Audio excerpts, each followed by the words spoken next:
Bonjour à tous, je suis contente de vous retrouver pour cette vidéo puisque ça faisait un bout de temps que j'avais pas publié de vidéo sur YouTube. Je sais que certains d'entre vous se sont posés des questions, j'ai eu quelques messages et justement en ce début d'introduction avant de lancer la suite de la vidéo, je vais quand même vous expliquer un petit peu pourquoi. Il se trouve que depuis à peu près Halloween, j'ai eu des problèmes de santé. Et du coup, c'est vrai que ces 2 derniers mois, j'ai un petit peu hiberné dans mon coin, puisque, bon, voilà, c'était pas des problèmes de santé vitaux, hein. Alors, je vais pas m'éterniser dessus d'ailleurs, mais ça va mieux aujourd'hui. Mais c'est vrai que pendant 2 mois, à cause de ça, j'ai eu une grosse perte d'énergie physiquement parlant, mais également mentalement. Et du coup, j'étais pas disponible pour créer des contenus. Parce que voilà, faire des vidéos, vous le savez sûrement, puisque je l'ai déjà dit sur la chaîne, mais pour moi c'est vraiment un hobby, hein. Moi je suis pas une influenceuse, je vis pas de mes contenus. Je fais ça parce que j'aime bien, comme d'autres feraient du scrapbooking ou font, je sais pas, des créations manuelles ou des créations artistiques. Voilà, moi je considère que filmer, faire des belles images, vous montrer des choses, ensuite faire du montage, insérer de la musique, voilà, toutes ces choses que je peux faire dans les vidéos, c'est une forme de création et d'expression également, et ça m'amuse de le faire, donc c'est vraiment un hobby. Et pendant cette période-là où j'ai eu des problèmes de santé, pour le coup, j'ai fait vraiment le strict nécessaire dans ma vie de tous les jours. Donc vraiment, si vous voulez, tout ce qui était obligatoire, tout ce qui était incontournable dans le quotidien, je l'ai fait. Mais tout ce qui était à côté, beaucoup plus futile, beaucoup plus accessoire, ça a été complètement mis de côté, dont évidemment la création de vidéos sur YouTube. Mais pour vous dire, les fêtes de fin d'année, d'habitude que je prépare en grande pompe parce que j'adore ce moment de l'année, même là ça a été extrêmement épuré cette année. Il y a des choses que j'avais prévu de vous montrer, j'avais prévu de vous faire une belle table de Noël, j'avais prévu de vous montrer un retour de brocante spécial objet chigné vintage de Noël, de vous montrer ma déco comme je fais souvent, mes recommandations livresques, pareil de Noël. Donc j'avais commencé à les filmer pour vous les montrer et puis finalement je n'ai pas réussi à aller jusqu'au bout. Donc voilà, plein de choses comme ça qui sont restées en suspens. Mais bon, ça avait déjà commencé à Halloween et déjà à Halloween j'avais pas pu vous filmer ce que je voulais. Et j'avais fait quelques vidéos au début de décembre, à un moment où je pensais que je reprenais un petit peu du poil de la bête, mais en fait ça n'a pas, j'ai pas réussi à aller plus loin. Et je pense qu'après, il faut s'écouter aussi un petit peu au niveau du corps, s'il peut pas, si physiquement, mentalement, on n'y est pas, faut pas non plus, tirer sur la corde, ça sert à rien. Donc, je me suis dit que j'allais prendre le temps et puis que je reviendrai après. D'ailleurs, je suis vraiment désolée pour tous les messages auxquels je n'ai pas répondu. Il y a des habitués avec qui je corresponds très régulièrement dans les commentaires, etc. Donc voilà, toutes mes excuses. Je pense que je validerai avec des petits cœurs, des petits pouces et puis peut-être quelques mots sur certaines choses. Vous me posez des questions, des choses comme ça. Mais j'aurais du mal à rattraper tous ces commentaires auxquels j'ai pas répondu. Donc je pense que ça va être juste lu et visé parce que beaucoup d'entre eux, je les ai même pas lus d'ailleurs. Et donc voilà, je tenais aussi à m'excuser là-dessus parce que je sais qu'en général, comme je réponds à tous les commentaires, certains d'entre vous ont peut-être mal pris la chose ou se sont demandé pourquoi je répondais pas. C'était indépendant de ma volonté, mais vraiment, vous l'avez compris, quand on est malade, c'est les choses de la vie. Il y a des fois où on n'y arrive pas et on concentre son énergie restante sur vraiment ce qui est le plus important et ce qui compte et sur les choses du quotidien. Et c'est vraiment ce que j'ai fait en fait. Donc là, je reviens pour une vidéo du coup un peu décousu, vous allez voir. Enfin, je pense que ça va se rapprocher un peu du vlog cette vidéo parce qu'au moment où je vous parle, je suis pas sûre encore dans ma tête de tout ce que je vais vous montrer ou pas. D'ailleurs, d'habitude c'est vrai que mes vidéos elles sont plutôt construites. Je fais ça le week-end, je sais exactement ce que je vais mettre, comment je vais filmer. Et souvent j'ai déjà la trame de la vidéo de A à Z au moment où je filme en fait. Là c'est pas le cas, ça va être un peu au tout venant. On va commencer par un petit retour de brocante, mais vraiment petit, parce que c'est pas la saison des brocantes, on est en plein hiver, donc forcément il n'y a pas eu beaucoup de trouvailles. Et en plus, j'ai absolument pas chiné au mois de novembre, parce que vraiment le mois de novembre, j'ai hiberné. C'était vraiment la période la plus compliquée au niveau de mes problèmes de santé. Et décembre, hein, ça a commencé à aller mieux à un moment et j'en ai profité pour aller chiner. Je n'ai fait que 2 brocantes, j'ai pas fait des masses de trouvailles, je vais vous montrer ça. Et j'attends aussi une commande Vinted. Quand je la recevrai, je pense que je vous filmerai tout de suite, immédiatement, quand j'irai le chercher au Mondial Relais. Mais pour l'instant, j'attends toujours et il y a toujours beaucoup de retard actuellement sur les livraisons. Donc je pense que si comme moi vous avez acheté des choses en ligne, je pense que vous avez dû comme moi avoir beaucoup d'attentes pour vos cadeaux de Noël ou des choses comme ça. En tout cas moi j'ai eu beaucoup de problèmes de livraison dans ma région. Et également j'ai une commande que j'ai faite sur eBay. Donc une fois n'est pas coutume, ça fait très longtemps que j'ai pas commandé sur eBay. C'est vrai que c'est un site que j'ai complètement abandonné. C'était un site où je devais commander dans les années 2000 peut-être, à l'époque où c'était nouveau, qu'il y avait les enchères et tout ça. Et après, c'est passé complètement à la trappe. J'achète très peu de choses dessus. C'est une commande d'un lot d'objets de vintage que dès que je la reçois, c'est pareil, j'essaie de vous la filmer. Je ne sais pas si je l'aurai avant que je me décide à mettre cette vidéo en ligne, mais bon, j'ai bon espoir. Je pense que je vous montrerai également quelques livres, quelques coups de cœur ou quelques envies de lecture pour ce mois de janvier. Voilà, donc ça va être un peu tout mélangé. Mais c'est toujours des sujets que j'aborde plus ou moins de toute façon sur la chaîne de manière générale, donc ça ne devrait pas vous étonner. Alors, on va commencer par le retour de brocante. Pour ce faire, j'ai un carton devant moi. Alors, je vais essayer de vous montrer, mais je suis pas sûre d'y arriver. Vous voyez, je commence déjà à tout casser, mais j'ai un gros carton comme ça. Je vais le reposer. Voilà, il est à mes pieds.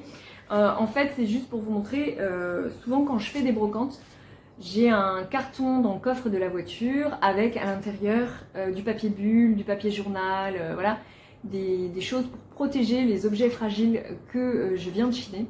Et donc avant de repartir de la brocante, je dépose à l'intérieur et j'enveloppe grossièrement, hein, parce que bon, je passe pas 3 heures non plus, les objets fragiles que j'ai chinés à la brocante et je garde dans le sac en toile que j'avais avec moi lors de la balade, lors de ma chasse d'objets, les objets qui craignent rien, style les livres ou des objets en métal ou des choses comme ça que j'aurais chiné et qui eux ne craignent rien.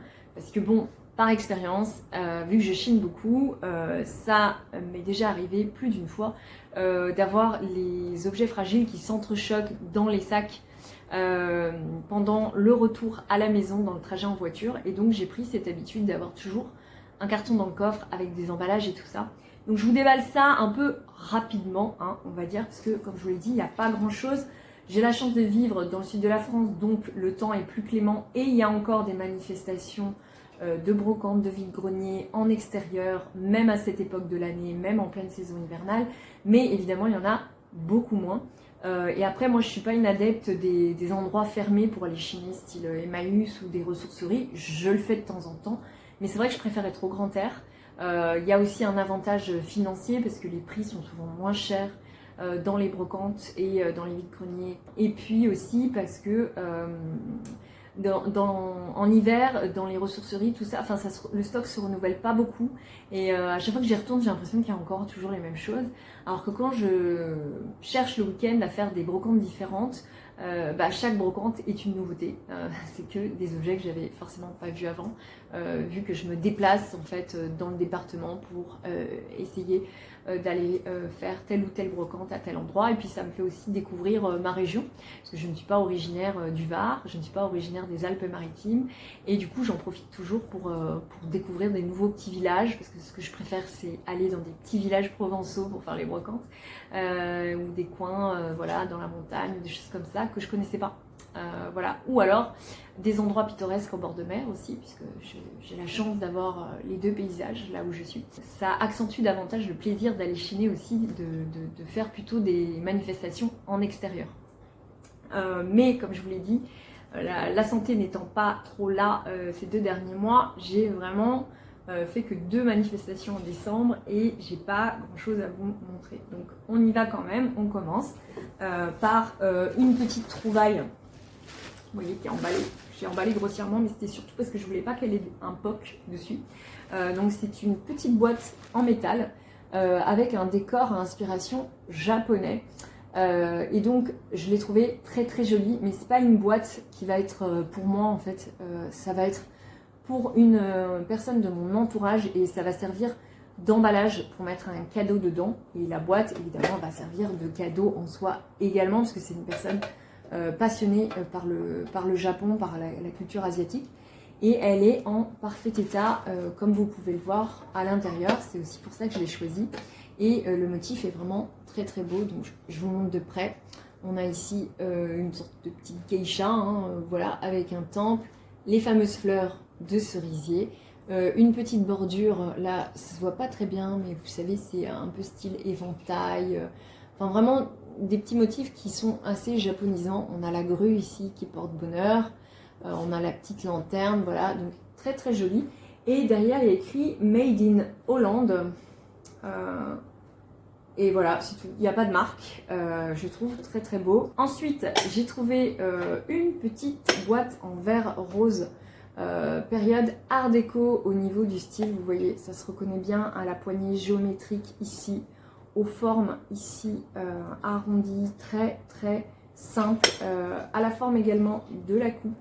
Là, vous avez ici le motif de fleurs qui est repris à l'arrière. Et elle est en parfait état, ce qui explique pourquoi je l'ai achetée, parce que souvent j'en trouve en brocante des petites boîtes comme ça. Alors elles sont pas toujours roses non plus, hein. C'est vrai que j'étais contente de la trouver dans ce coloris, mais il y a souvent des éclats, notamment à l'intérieur, qu'on voit pas toujours quand on chine. Et moi j'ai le réflexe tout le temps d'ouvrir et de vérifier s'il y a un éclat ou pas. Et donc celle-ci pour le coup elle est vraiment en parfait état, et ça va me servir à mettre des bijoux, des petites breloques à côté de ma coiffeuse dans ma chambre. Donc voilà, alors ça je sais plus, mais je crois que c'était 1 €, hein. C'était vraiment pas cher. Elle est dans son jus, j'ai nettoyé aucun des objets que vous voyez là. Ils sont directement tels que je les ai mis dans le coffre de la voiture. Et donc il y a un petit peu de poussière, mais voilà, c'est juste pour vous dire, si vous voyez des traces à la caméra, c'est normal. Dans ce papier journal, j'ai emballé, je redécouvre avec vous ce que j'ai chiné en fait. Parce que je n'ai pas touché au carton depuis une semaine. Il s'agit d'un petit cadre avec un verre, vous voyez, c'est pour ça que je l'avais protégé. Ce cadre est hyper méga lourd, je pense que c'est du bronze pour le coup là. On est vraiment dans un joli cadre ancien, très très beau au niveau du décor. Et vous voyez à l'intérieur des fleurs, hein, c'est pour pas changer, vous savez que j'adore les petits cadres comme ça avec des fleurs dedans. Et c'est des fleurs peintes sur tissu, voilà. Et la particularité c'est qu'il y a encore son verre, parce que souvent les verres cassent et on a le tissu qui jaunit, qui devient pas beau. Là pour le coup il est encore très frais au niveau du motif. Et donc au dos on a un petit crochet comme ça, un petit bout de bois qui à mon avis n'est pas d'origine au vu du style du cadre et de l'ancienneté. Et puis on a un numéro d'article, vous voyez, il y a écrit article, enfin je pense que c'est article parce qu'il y a écrit art.728 et je pense qu'il a été répertorié chez un brocanteur, un antiquaire, je ne sais pas. Moi je l'ai trouvé en brocante en tout cas, chez des particuliers, et voilà, je le trouve très très beau. Il est très très lourd, du coup je sais pas si je vais vraiment l'accrocher au mur parce que j'ai peur que ça tombe.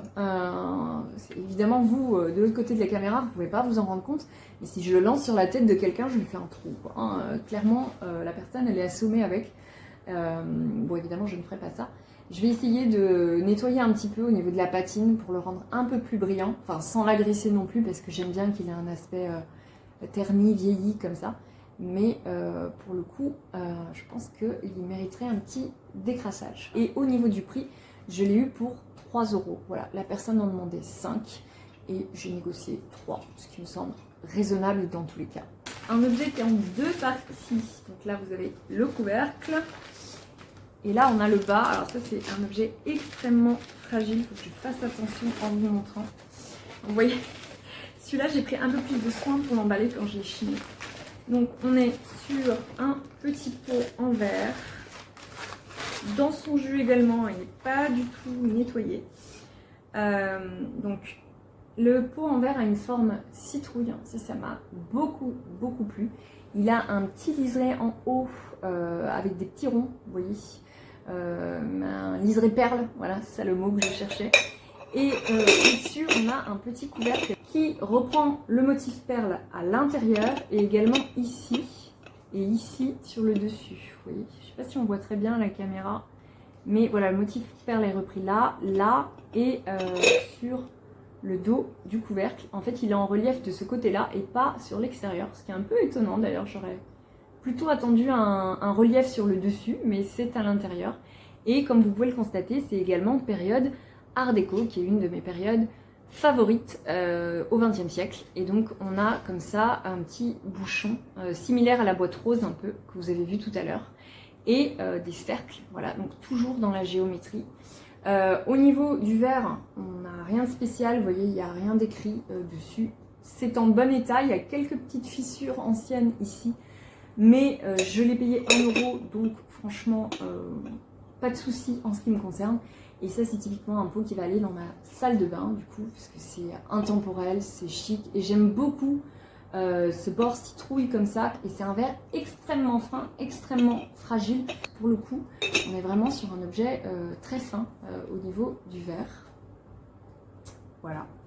Donc, je vous le remontre une dernière fois vu d'en haut. Ce que j'adore, c'est que les petits ronds, ils brillent avec la lumière. C'est vraiment très joli.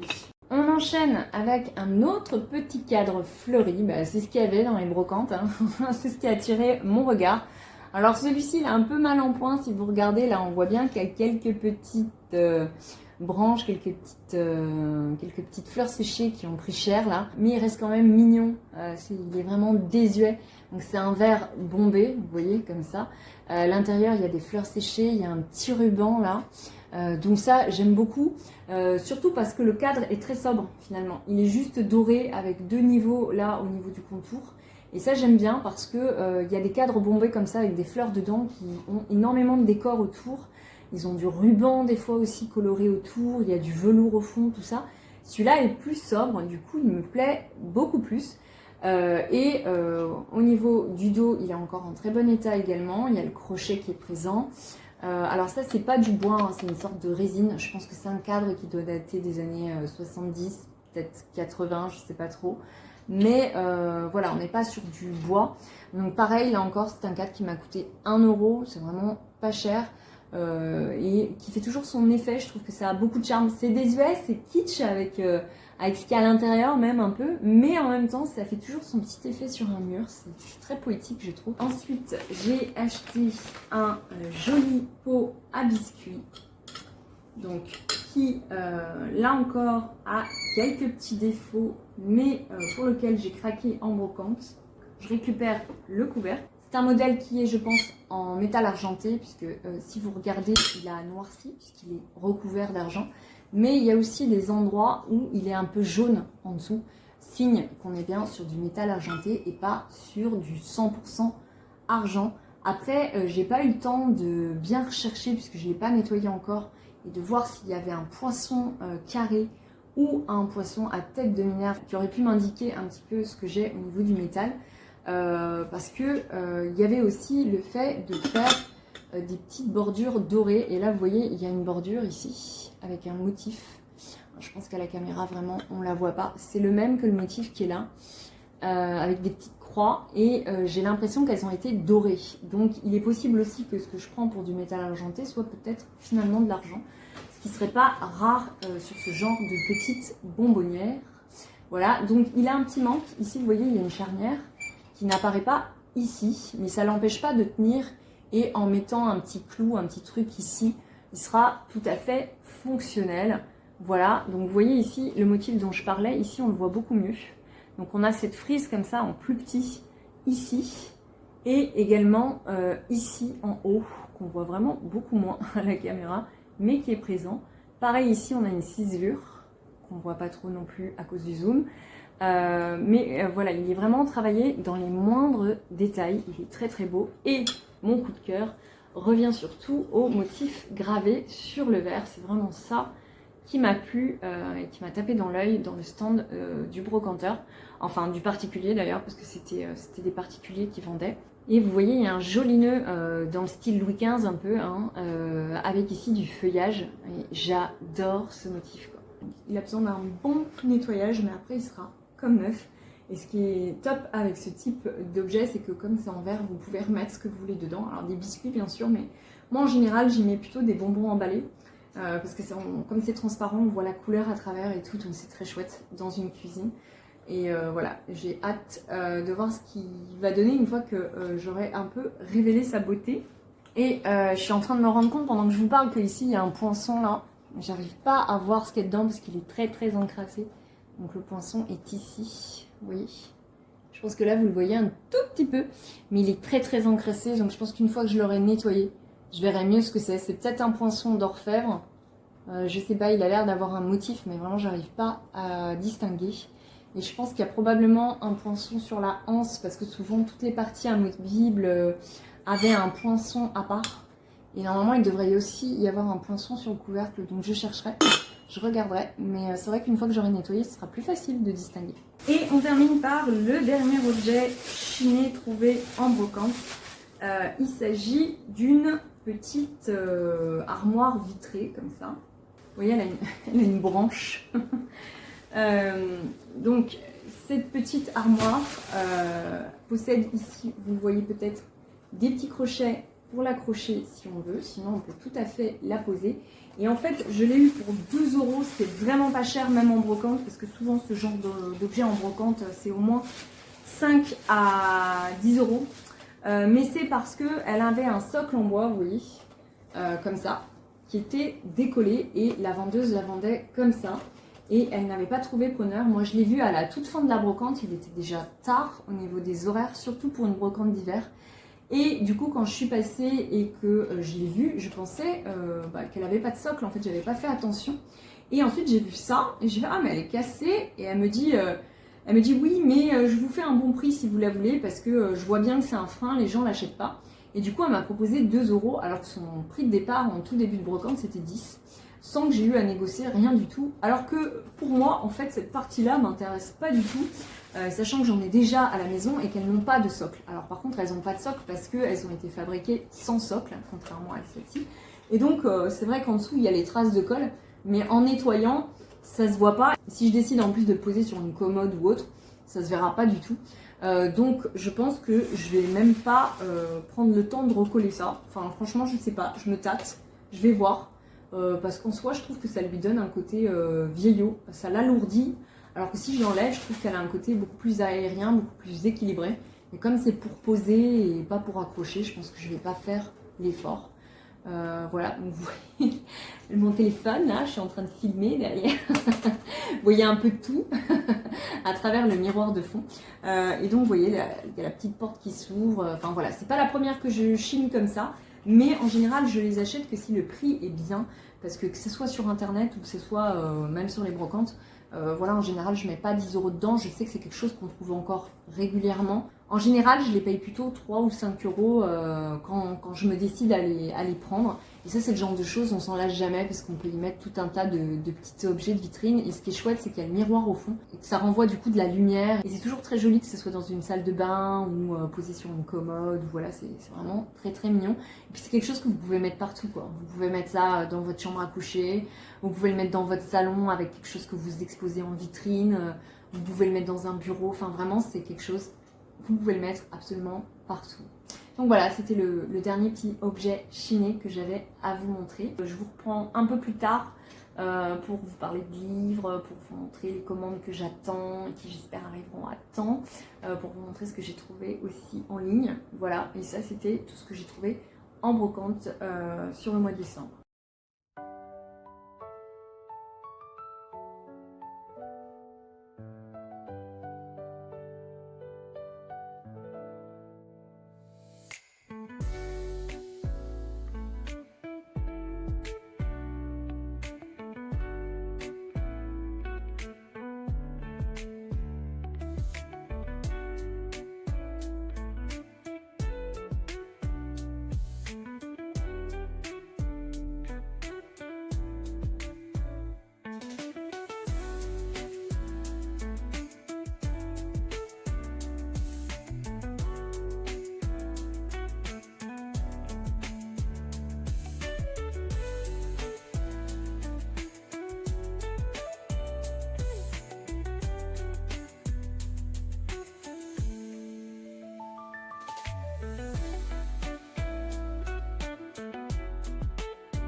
Voici ma petite pile de livres que j'ai envie de partager avec vous en ce début de mois de janvier.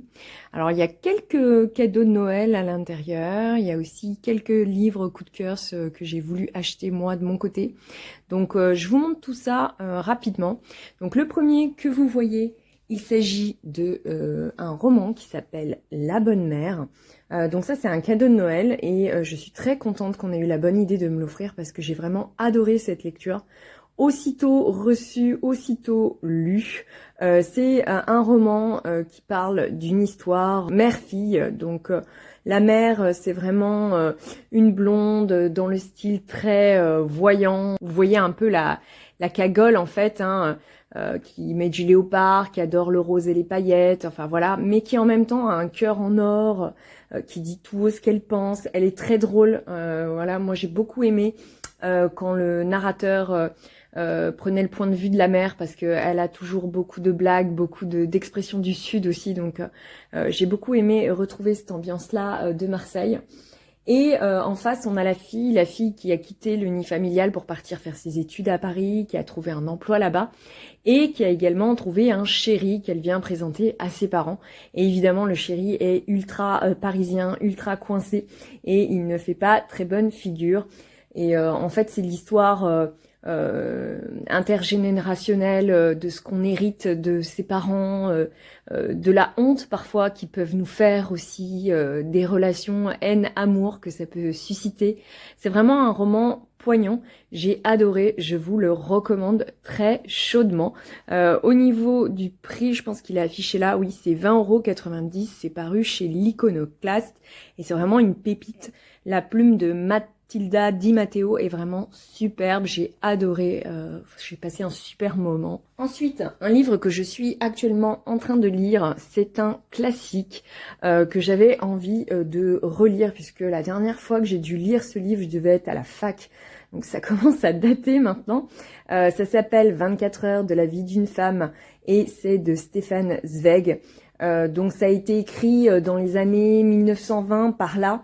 Et comme son titre l'indique, on va suivre une histoire qui se passe sur 24 heures dans la vie d'une femme. Mais en réalité, l'histoire s'ouvre d'abord par un fait, une sorte de fait divers un peu, puisque on est sur un hôtel à Monte-Carlo, à Monaco, et on a le narrateur accompagné d'autres hôtes qui sont logés à l'hôtel, qui apprennent une nouvelle qui défraie la chronique pour l'époque, qui choque la bienséance, puisque on a une femme mariée avec 2 enfants qui vient tout juste de quitter son mari pour partir avec un bellâtre qu'elle n'a vu que 2 fois dans ce même hôtel, ce même palace de la Riviera.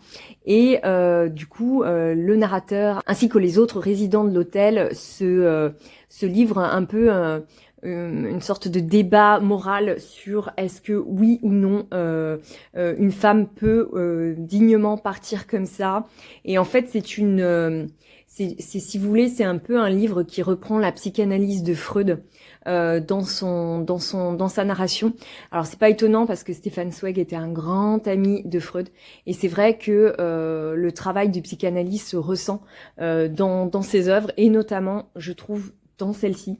Donc voilà, c'est vraiment une très belle histoire qui creuse vraiment l'inconscient de ces personnages, qui gratte sous la parure sociale, et notamment la parure sociale de l'époque du début du XXe siècle, qui enfermait quand même beaucoup les femmes dans des carcans.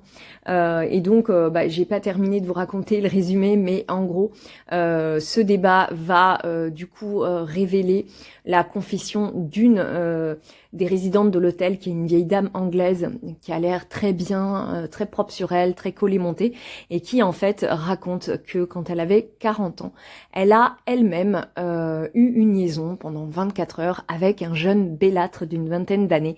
Voilà, donc so shocking.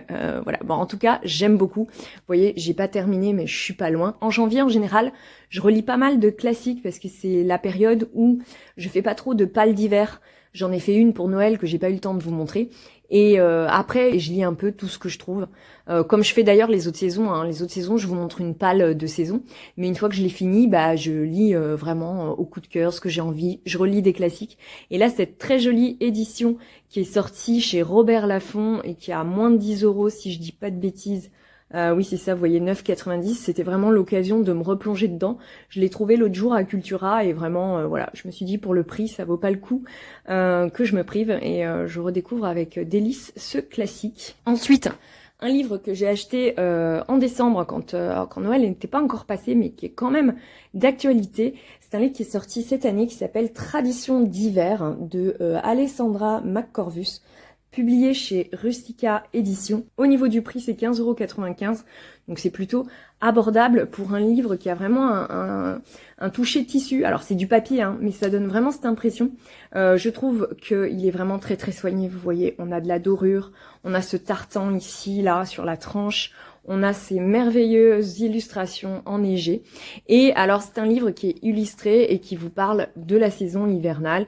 J'en ai beaucoup sur le sujet, mais ça me plaît toujours de les collectionner. Il y a une grosse part qui est faite à Noël, bien sûr, mais ça commence à parler de l'hiver dès novembre et ça se termine sur février. Donc, il y a vraiment toute la saison qu'on est en train de vivre actuellement. Et comme vous pouvez le constater, il y a aussi parfois quelques recettes, quelques idées do it yourself, voilà. Et il y a plein d'images un peu rétro, vintage, ou alors des illustrations faites à la main qui viennent agrémenter votre lecture. Donc voilà, j'ai beaucoup aimé également parcourir ce texte en début de saison. Ensuite, un coup de cœur dont je n'avais pas besoin dans ma bibliothèque puisque j'ai déjà une édition de Gatsby le Magnifique à la maison. C'était une édition vintage que j'avais chinée en brocante et du coup je m'étais séparée de mon poche d'étudiante que j'avais à l'époque. Et voilà, celui-ci c'est une version grande taille, vous voyez, illustrée. C'est ça qui a fait aussi que j'ai craqué et qui est signé Benjamin Lacombe. Donc forcément je ne pouvais que craquer. Donc ici on a le texte intégral, ce qui est quand même important, de Francis Scott Fitzgerald, parce que moi je n'aime pas trop les livres d'illustration qui reprennent que la moitié du texte ou qui condensent, qui retravaillent le texte sous prétexte que sinon le livre est trop gros ou alors c'est trop complexe parce qu'il faut attirer de nouveaux lecteurs ou parfois aussi certains jeunesses pour que les enfants arrivent à lire.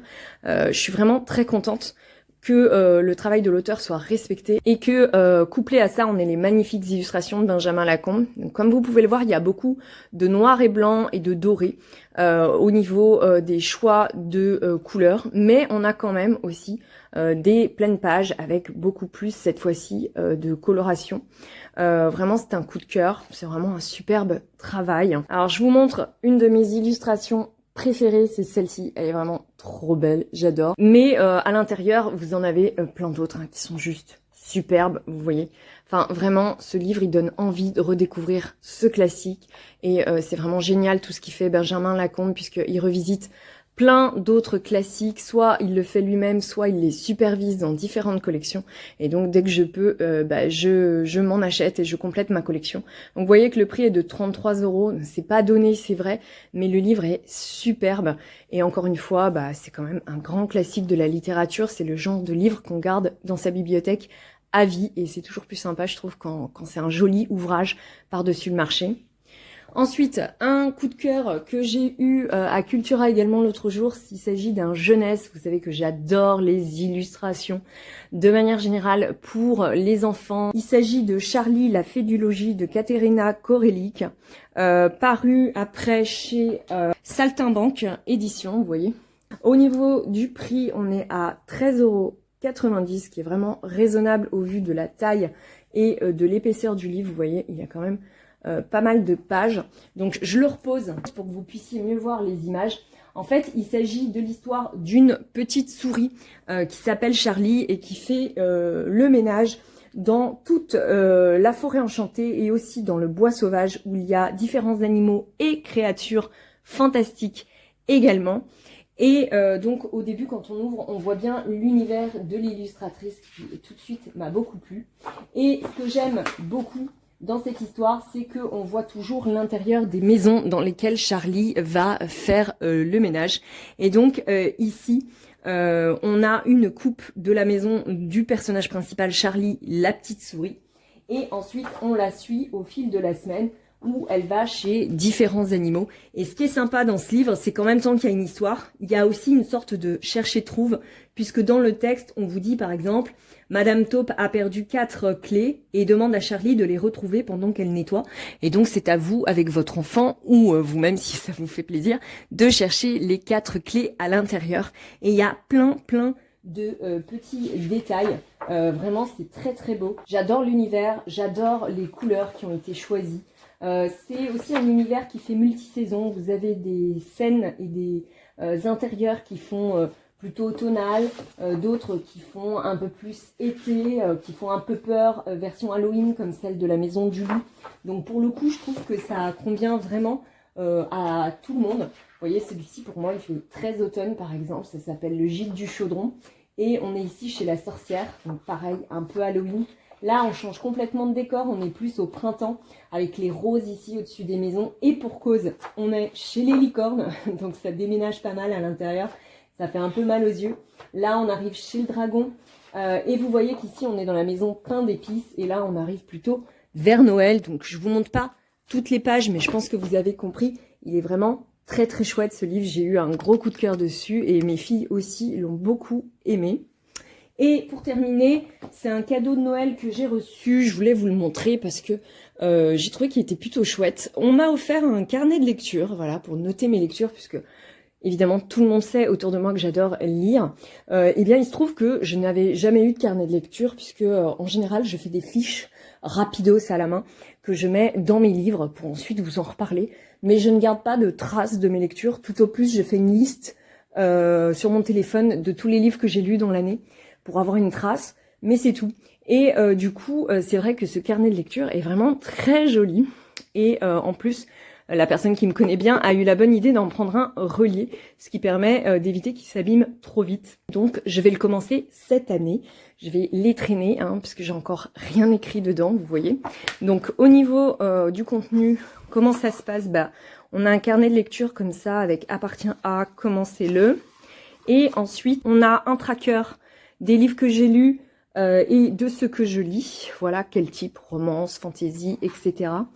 Ensuite, on a la bibliothèque qu'on peut colorier et on peut aussi écrire les titres sur les tranches des livres qu'on veut lire ou qu'on a envie de lire aussi. Ça peut être une palle. Ici, on a les bilans mensuels mois par mois pour faire un bilan facile à la fin de l'année, savoir ce que vous avez lu chaque mois. Et à la fin, vous pourrez faire votre total. On a ici également un challenge mensuel. Donc en janvier, par exemple, vous lisez un livre qui se passe au Japon. En mai, vous en lisez un sur qui a du vert sur la couverture. Moi, j'aime bien aussi ce genre de petits défis challenge. Là, on en a un sur les tropes. Donc ça, c'est quand on aime la romance, par contre. Moi, c'est pas trop mon genre. Mais voilà, Enemy to Lovers, Friends to Lovers, etc. Et l'idée, c'est de lire un livre à chaque fois qu'il y a une de ces tropes. Après, là, on a un challenge 50 livres. Donc, on colorie à chaque fois qu'on a lu un livre et qu'on se rapproche du 50. Pareil sur l'autre page, mais là, il s'agit du 100 livres. Ici, on a un petit quiz pour savoir quel type de lecteur vous êtes. Voilà, vous préférez les livres reliés ou les livres brochés? Bon, ça c'est facile, vous savez, c'est les reliés. La librairie ou la bibliothèque? La librairie quand même. Vous préférez la fantaisie ou la romance? Choisir la fantaisie, même si c'est pas forcément l'un ou l'autre. Le book boyfriend de la situation, c'est quel livre on aimerait avoir dans ses côtés dans chacune de ces situations. Et donc ensuite, on met le livre qui correspond le mieux à la définition qu'on nous propose. Et ici, on a une liste des lectures non terminées dans l'année, une autre des événements à ne pas manquer, donc plutôt des salons littéraires, des choses comme ça auxquelles vous voulez participer. Là, on a une wishlist de ce qu'on voudrait avoir, les achats de livres réalisés, les livres empruntés à des tiers, les livres prêtés, et puis on a une jolie pile de livres là, avec ce livre qui, et on écrit à côté le nom du livre qui, par exemple, nous a fait pleurer comme jamais, ou celui qui nous a tenu éveillés toute une nuit. Donc pareil, assez sympa aussi à remplir. Mes objectifs de lecture pour l'année, le système de notation qu'on va choisir. Donc soit on garde celui-là, on écrit en face ce que ça veut dire, soit on en met un autre et on le personnalise. Et ensuite, on a un index. Et puis, on arrive finalement à ce qu'on va trouver dans le reste du volume, c'est-à-dire une double page par livre pour indiquer quel titre, quel auteur, ce qu'on en a pensé, l'histoire en quelques mots, les personnages, et puis ici, rédiger son propre avis. Et vous voyez, on en a pour 100 livres, puisque c'était ce qui était écrit sur la couverture. On peut noter 100 livres, et c'est à peu près ce que je lis en une année, si on compte évidemment les BD, les mangas, les jeunesses, en plus des romans, des livres documentaires, enfin, et de tous les styles variés que j'aime bien lire.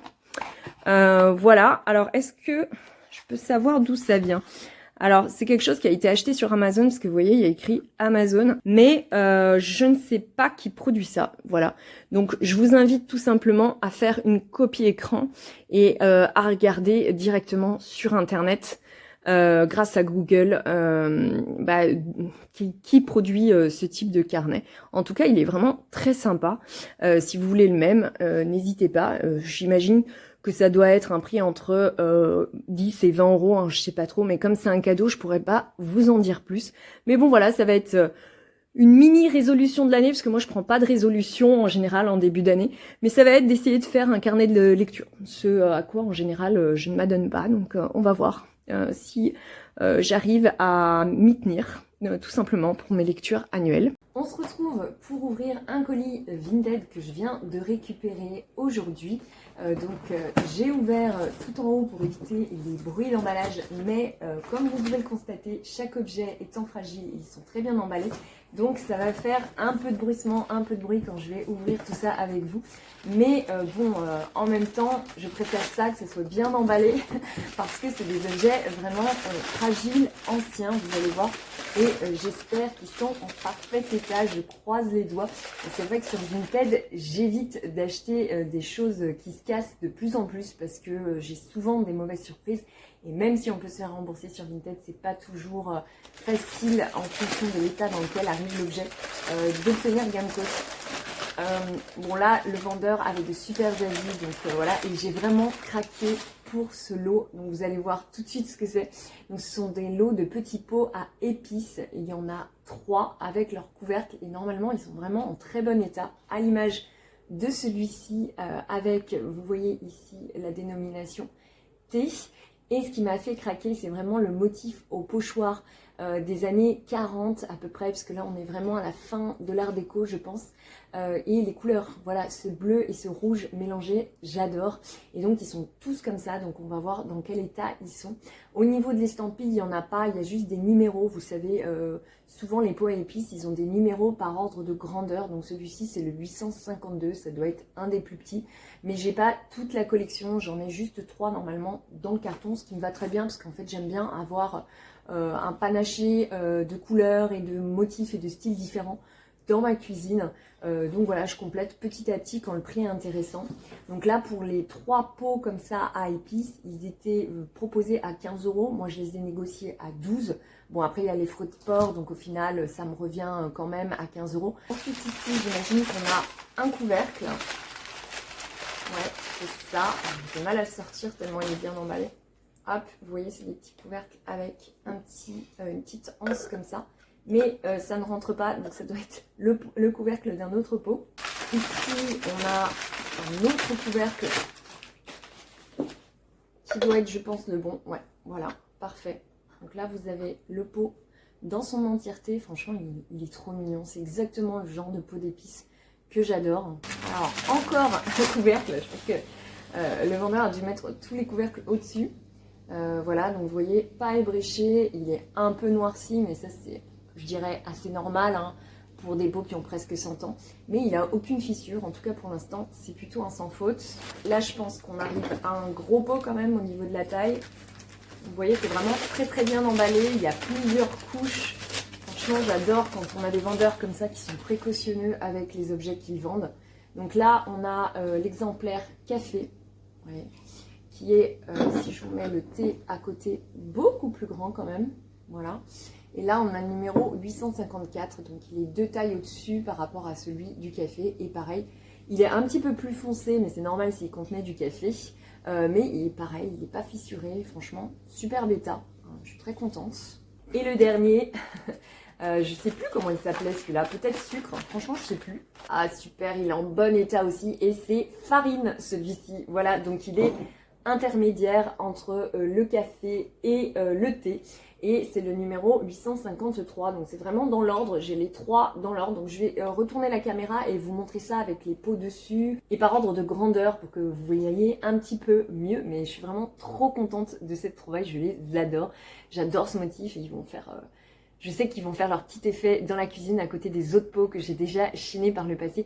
Mais c'est vrai que ces petits pots, je les trouve de moins en moins en brocante. Ça m'arrive encore, hein. Il y en a que je vous ai montré dans mes différentes chines. Mais de moins en moins on les trouve en brocante et surtout en bon état. Voilà, c'est ça aussi qui est difficile à trouver. Et avec des motifs que j'aime bien, assez anciens, parce qu'on en trouve pas mal des années 70-80, en tout cas moi dans ma région. Mais c'est des motifs que j'aime moins au niveau du dessin. Donc vraiment ceux-là, c'est mes préférés. Alors voilà, je vous ai retourné la caméra pour que vous voyez les 3 ensemble. Franchement, ils sont trop mignons. J'adore les fleurs. Ça doit être des roses, je pense. Dans les couleurs bleues comme ça et cette couleur pourpre, je trouve que du coup ça va vraiment avec toutes les saisons puisqu'on a une couleur chaude, une couleur froide ensemble et du coup dans ma cuisine je pourrais les garder aussi bien en automne que au printemps-été. Enfin franchement je trouve qu'ils sont parfaits. J'adore leur forme également avec la petite anse ici qu'on attrape, franchement trop chouette. Donc voilà, superbe trouvaille sur Vinted, j'ai trop hâte de les installer dans ma cuisine.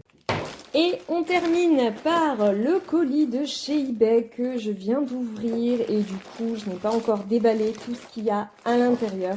Mais comme vous pouvez déjà le constater à première vue, il s'agit d'un lot de rouge à lèvres vintage en fait pour ma collection puisque vous savez que j'adore collectionner tout ce qui est rouge à lèvres et aussi poudrier du 19e siècle et jusqu'à la moitié du 20e siècle à peu près. Puisque après on commence à avoir les tubes en plastique qu'on connaît tous et qui sont beaucoup moins jolis. Après ça n'empêche pas de temps en temps pour craquer pour de beaux rouges à lèvres ou des belles palettes, des beaux poudriers à l'heure actuelle que font en édition limitée certaines marques et souvent aussi des marques de luxe. D'ailleurs j'en ai une à vous montrer à la fin de la vidéo et qu'il faudra que j'aille chercher parce que du coup c'est l'occasion de vous montrer un petit cadeau de Noël qu'on m'a fait et que j'adore et qui est tout à fait dans cet esprit beau poudrier. Alors par contre pour le coup c'est quelque chose qui vient de sortir et que je vais utiliser sur ma peau, hein, contrairement à ce qu'il y a là-dedans. Donc on va ouvrir et on va regarder tout ça parce que vous voyez que tout est encore extrêmement emballé. Alors il y en a beaucoup donc je vais essayer de passer assez rapidement sur le sujet. Ouh là là. Alors, on commence par ce petit rouge à lèvres qui, au vu de sa couleur, doit être en argent. Vous voyez, c'était pas rare hein, d'avoir des tubes de rouge à lèvres en argent au 19e et au début 20e. Je rappelle que c'était des objets de luxe en fait pour la plupart d'entre eux. Donc, c'était pas quelque chose qui était vulgarisé comme aujourd'hui où tout le monde peut avoir, s'il le souhaite, 20, 30 à 50 rouges à lèvres s'il veut, même dans sa salle de bain, comme ont certaines youtubeuses d'ailleurs. À l'époque, si on en avait un ouvragé, c'était déjà très bien. Et pour les plus riches, on en avait peut-être 2 ou 3 grand maximum, en comptant à côté le poudrier, la boîte à poudre, tout ça, qui eux aussi étaient souvent ouvragés dans des matériaux assez nobles. Ici, on est chez Guerlain, vous voyez. Et je vous montre vite fait, mais il est vide à l'intérieur, on l'a vidé. Donc probablement peut-être un collectionneur qui a voulu le garder. Ensuite, là, on en a un tout doré avec un bout qui est en sorte de plastique bakélite qui a pris un petit peu cher. Et j'arrive pas à lire ce qui est écrit au dos. C'est un peu sale, faudrait que je le nettoie. C'est vraiment dans son jus pour que j'arrive à bien lire. Mais voilà, donc pareil, joli petit rouge à lèvres. Un autre format qui est plus petit, vous voyez, que ce qu'on faisait et qui doit être du coup plus ancien parce que effectivement, les rouges à lèvres les plus anciens sont souvent les plus petits en taille également. Donc, comme je vous l'ai dit, c'était quand même un produit de luxe. Donc celui-ci, on voit encore la couleur à l'intérieur. C'est une sorte de bordeaux. C'est chez Coty. Voilà. Donc Coty, effectivement, c'était un maquillage extrêmement à la mode dans les années 20. Donc début du 20e siècle, vraiment. Après, à partir des années 50, Coty, ça disparaît pratiquement complètement des étals. Ici, on a un petit tube où il y a écrit Oubigante dessus. Et ce que j'aime beaucoup, c'est le poussoir ici, vous voyez. Et ça révèle un petit rouge à lèvres qu'on poussait comme ça. Et il y en a encore dedans, vous voyez. Hop. Je vais pas tout ouvrir à chaque fois parce qu'il y en a vraiment beaucoup, beaucoup. Donc là, je vais vous les montrer 3 par 3, ça sera plus rapide. Donc on en a un ici qui est diamanté, qui est de Van Cleef et Arpels. On en a un ici qui est vraiment collector parce que il s'agit d'un rouge à lèvres designé par Salvador Dali. D'ailleurs, ici, vous avez la signature de Dali. Donc c'est vraiment lui hein, qui a designé ce tube et qui a fait comment on appelle ça aujourd'hui, on aurait dit une collaboration hein, avec une marque de rouge à lèvres. Alors je me souviens plus laquelle et au dos c'est pas très lisible mais je referai ma recherche. Donc ça c'était une des raisons pour lesquelles je voulais acheter ce lot. C'est vraiment un collector et c'est assez difficile à trouver. Là on en a un autre qui est beaucoup plus récent je pense et qui est beaucoup plus léger également. Donc voilà, avec des motifs géométriques, qui vient de chez Lancôme. Ensuite, on passe à l'autre papier bulle. Qu'est-ce qu'il y a à l'intérieur? Un lot de rouge à lèvres doré. Donc ceux-ci ont l'air d'être les mêmes. D'ailleurs, c'est la même couleur. On est sur le numéro 15 qui s'appelle Red Hot. Alors, je ne sais pas... Ah oui, HR, en général, cette marque comme ça, c'est Helena Rubinstein, qui est une marque américaine qui avait cartonné, là encore, après la guerre, aux États-Unis, mais aussi dans toute l'Europe, et qui existe toujours d'ailleurs aux États-Unis, mais qui est vraiment pas du tout connu chez nous à l'heure actuelle. Là, on a un doublon également de petits tubes de rouge à lèvres dorés, qui eux sont de chez Dorset, Paris-France. Alors, je connais pas du tout, mais ils sont aussi très très jolis. Ensuite, on a un tube beaucoup plus petit cette fois-ci, à moitié argenté, à moitié doré. Donc là, il n'y a aucune marque dessus. Hop, on voit un peu la couleur rose à l'intérieur. Là, on en a un qui est gravé ici avec un petit ange. Alors, on va vérifier, mais en général, quand il y a un petit ange dessus, c'est Lancôme, puisque avant, il y avait souvent des petits anges. Alors, est-ce que c'est le cas ? Alors oui, j'ai raison, je ne sais pas si vous voyez, mais ici, il y a bien écrit Lancôme. Aujourd'hui, l'emblème de la marque, c'est la rose, mais à une époque, c'était un ange. Et pour finir, on a celui-ci qui est doré, mais gravé avec des sortes d'initiales. Il y a écrit PS, PS, PS, comme ça, tout autour. Voilà. Et au niveau de la marque, on n'a rien du tout. Donc c'était peut-être un rouge à lèvres personnalisé, gravé aux initiales d'une personne qui avait fait une commande spécifique. Alors, un autre plastique, alors là, il n'y en a qu'un dedans, mais c'est parce qu'il était très fragile, je pense. Il s'agit d'un magnifique tube en nacre. Alors ça, vraiment, j'adore. J'en ai plusieurs, des tubes en nacre. Je ne sais pas si j'ai déjà ce modèle, mais il est très beau. Donc ça, c'est peut-être un modèle Corona.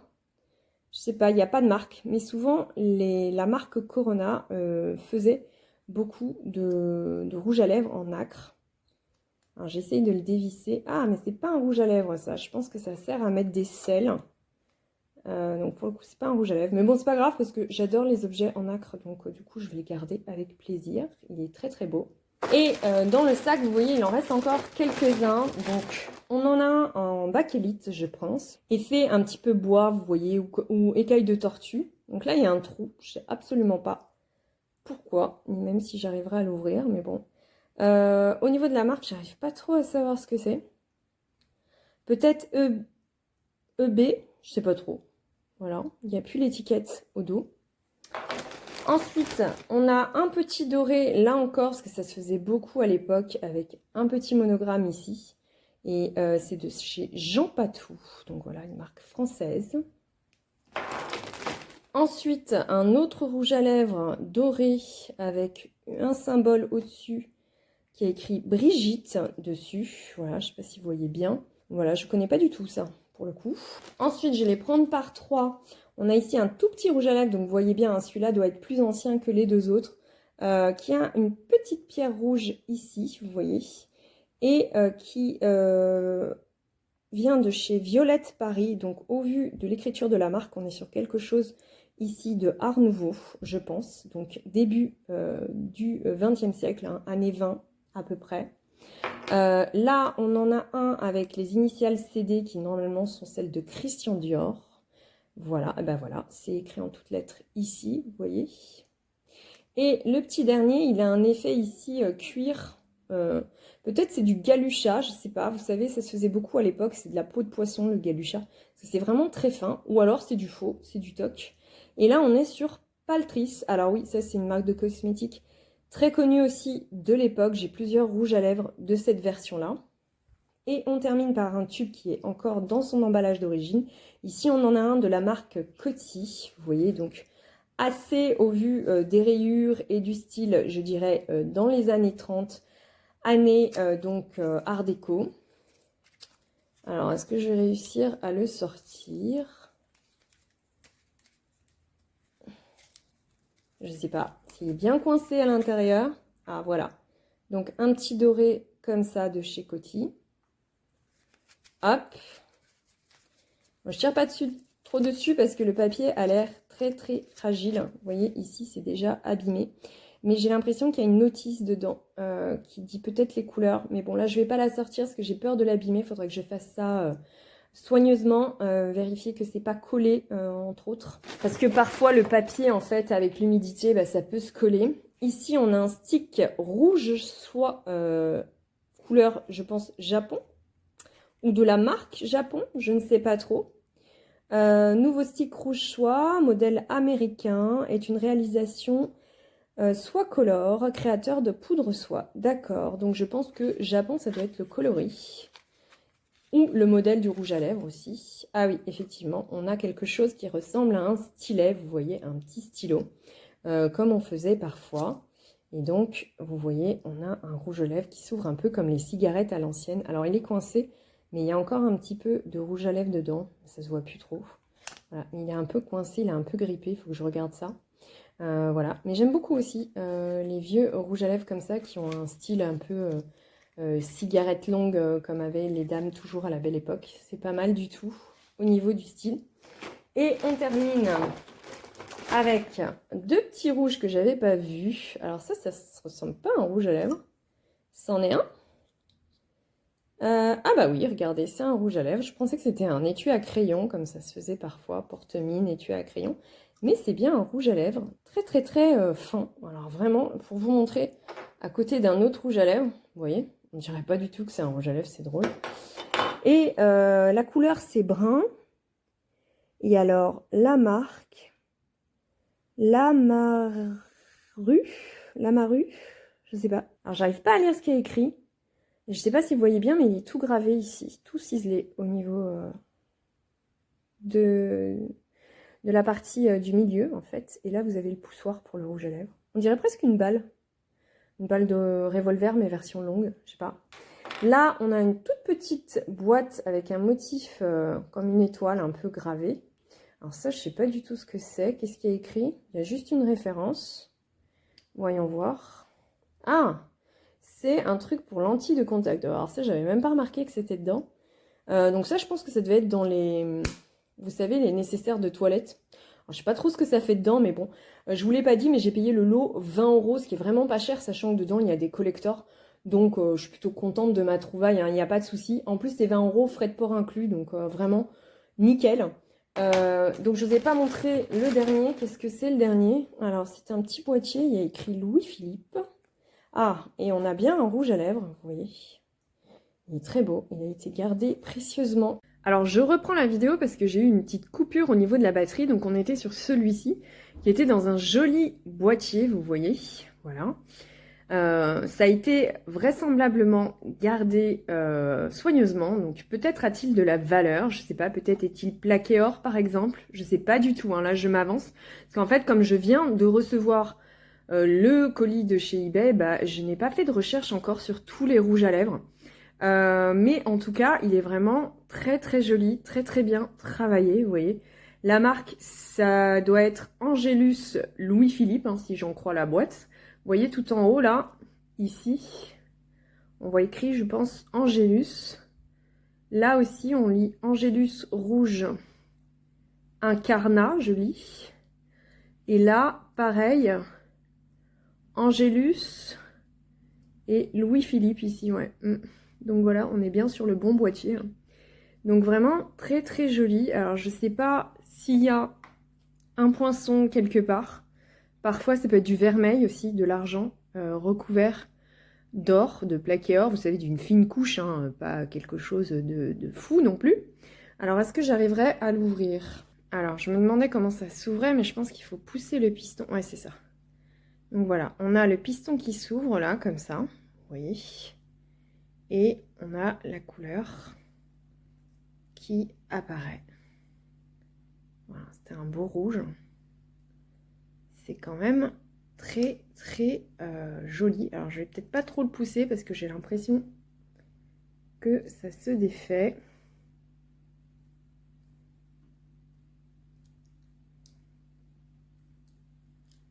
Voilà, ça c'est pas tout jeune, j'ai pas envie de tout casser. Mais voilà, je pense que c'est l'une des pièces maîtresses du lot. Ça et le Salvador Dali qui était vraiment collector également. Et puis sinon, après tous les anciens Lancôme, tous les Patrice et tous les Coty aussi qu'on a vus. J'aime beaucoup les collectionner, donc je suis très contente. Ainsi que le petit boîtier à sel, j'imagine, vu l'odeur que ça dégageait, vu qu'il n'y avait pas de tube de rouge à lèvres en nacre, qui me plaît aussi beaucoup. Donc je suis très contente de ce petit lot vintage. Hop, je referme le tout. Et j'en profite pour vous montrer un cadeau de Noël que j'ai reçu, parce qu'on est vraiment dans la même thématique et c'est un petit coup de cœur, donc on va dire que c'est un petit coup de cœur de maquillage de janvier. Donc il s'agit d'une palette qui s'appelle Ever Icon Eye Palette, donc de chez Dolce Gabbana. Je vous l'ouvre. Hop, voilà, donc c'est vraiment très luxueux, très joli. Voilà, ça correspond vraiment au type de maquillage que j'aime collectionner dans ce qui se fait aujourd'hui. Donc vraiment, c'est extrêmement luxueux. Donc c'est un cadeau qu'on m'a offert. Donc on voit toutes les empreintes dessus. Donc je vous l'ouvre, c'est en forme de cœur. Il y a ici un petit ornement cœur qui fait un peu ex-voto avec la marque au centre. Ça reprend le parfum qui a été sorti il n'y a pas très longtemps chez la marque qui s'appelle Dévotion. Donc c'est dans la même collection. Alors j'ai essayé de ne pas vous éblouir avec le miroir. Mais voilà les couleurs de la palette et c'est parfait parce que c'est exactement le type de couleur que j'utilise moi sur mes yeux. Donc des teintes plutôt chaudes, certaines très basiques qu'on peut mettre la journée, d'autres pailletées, certains qui sont des fards mat, vous voyez ici, et plus foncés. Donc peut-être plus pour le soir, ceux-là. Là, on a tous les pailletés irisés et là, on a une base assez neutre pour la paupière, donc voilà, super. Donc pareil au niveau du prix, je sais pas trop, j'ai pas regardé vu que c'était un cadeau. Je vous laisse regarder sur internet, j'imagine que sur toutes les boutiques de parfumerie, Sephora, Marionneau, Nocibé, vous pourrez le retrouver. Mais c'était un petit coup de cœur de janvier, voilà, un petit cadeau qu'on m'a fait, que j'ai reçu à Noël et que j'avais envie de partager avec vous parce que c'était dans la thématique en fait du colis eBay que je viens de recevoir. Donc voilà, de temps en temps, je craque moi aussi, je me fais un petit plaisir comme ça avec un beau tube de rouge à lèvres ou une jolie palette. Mais là, pour le coup, bah, c'était un cadeau de Noël, donc voilà, j'étais extrêmement gâtée, je suis très très contente. Merci à la personne qui se reconnaîtra d'ailleurs, si jamais elle voit la vidéo. Et voilà, c'était la dernière chose que j'avais à vous présenter pour ce début de mois de janvier. Je vais arrêter là la vidéo qui est déjà extrêmement longue. Et puis je vous souhaite à tous et à toutes encore une fois une excellente année 2026 puisque bah, j'ai pas eu l'occasion de vous la souhaiter plus tôt. Tous mes meilleurs vœux à vous, à vos proches, voilà, le meilleur et puis la santé surtout hein, parce que moi en ce moment c'est ce qui m'a un peu fait défaut. Et on se retrouve très bientôt pour une nouvelle vidéo plein d'objets, de brocantes, de déco, de livres, de petits objets coup de cœur comme celui-ci, pourquoi pas, peut-être. En tout cas, je vais essayer de revenir très vite et de pas attendre aussi longtemps que la dernière fois.